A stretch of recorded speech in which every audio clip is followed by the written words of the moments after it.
বন্ধুরা, আজ আমি আমার এই ফুড ব্লগে তোমাদের দেখাতে চলেছি ইনস্ট্যান্ট পিনাট চাটনি আর কোকোনাট চাটনি মিক্স।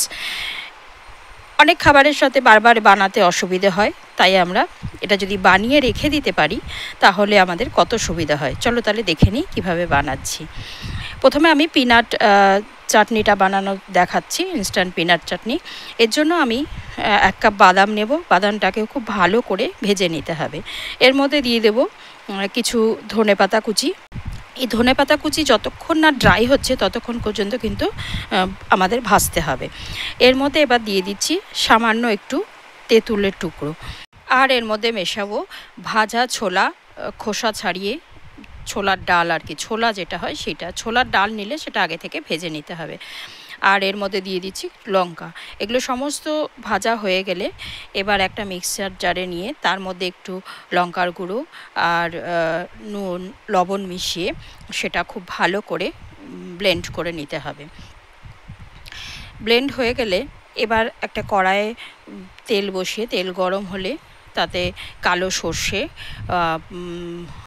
1 চামচ বিউলির ডাল আর একটা শুকনো লঙ্কা টুকরো করে আর কিছু কারি পাতা দিয়ে খুব ভালো করে ভেজে নিতে হবে। কারি পাতাগুলো যতক্ষণ মুচমুচে না হবে ততক্ষণ কিন্তু ভাজতে হবে। পুরোটা ভাজা হয়ে গেলে এবার যে গুঁড়োটা আমরা করে নিয়েছিলাম মিক্সারে সেইটাকে দিয়ে দেব, দিয়ে ফ্লেমটা বন্ধ করে দেব, দিয়ে সুন্দর করে নাড়াচাড়া করে নিলেই তৈরি আমাদের পিনাট মিক্স ইনস্ট্যান্ট চাটনি। এবার এই মিক্স থেকে 2 চামচ মিক্স নিয়ে তার মধ্যে গরম জল ঢেলে গুলিয়ে নিলেই তৈরি আমাদের এই চাটনি, আমরা পরিবেশন করতে পারবো। এবার আমরা দেখাবো ইনস্ট্যান্ট কোকোনাট চাটনি মিক্স। এর জন্য ওভেনে একটি কড়াই বসিয়ে কড়াই গরম হলে তাতে সামান্য রিফাইন তেল দিয়ে 1 চামচ মতো সামান্য রিফাইন তেল দেব, দিয়ে তার মধ্যে দিয়ে দেব 2টো কাঁচা লঙ্কা কুচি।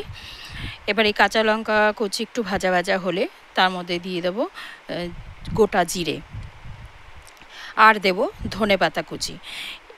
কাঁচা লঙ্কা, ধনেপাতা এবং জিরে একদম ভাজতে হবে। ধনেপাতা ততক্ষণ ভাজতে হবে যতক্ষণ না পর্যন্ত এগুলো মুচমুচে হয়। ধনেপাতা কাঁচা থাকলে কিন্তু চাটনিটা বেশি দিন থাকবে না।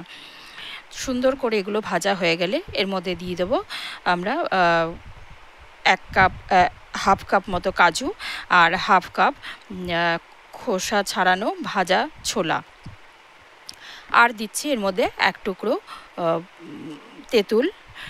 আর এবার এর মধ্যে দিয়ে দেব একটু চাট মশলা, দিয়ে খুব ভালোভাবে নাড়াচাড়া করতে হবে।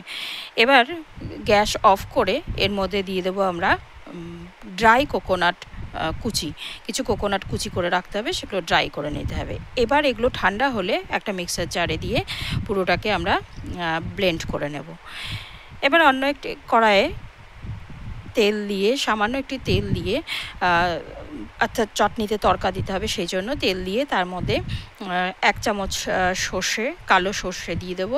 কালো সর্ষে একটু ভাজা ভাজা হলে এবার আমি এর মধ্যে দিয়ে দিচ্ছি বিউলির ডাল, 1 চামচ মতো বিউলির ডাল দেব, আর দেব শুকনো লঙ্কা, আর এর মধ্যে দেব কিছু কারি পাতা।